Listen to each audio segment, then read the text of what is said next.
Hello! In this video I will show you how to install ChatGPT Widget on OnePlus Open 5G. So you have to start by opening your Google Play Store, then click on search bar and type in Wally AI and click search. And now click install.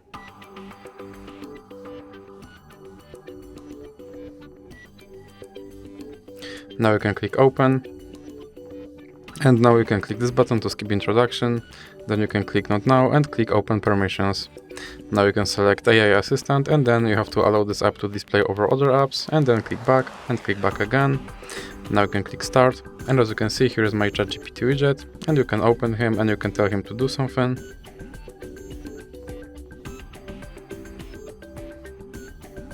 And as you can see he responded. And to remove him from your screen, just drag him into the X icon in the middle. So that's it for this video. If you liked it, please remember to leave a like and subscribe.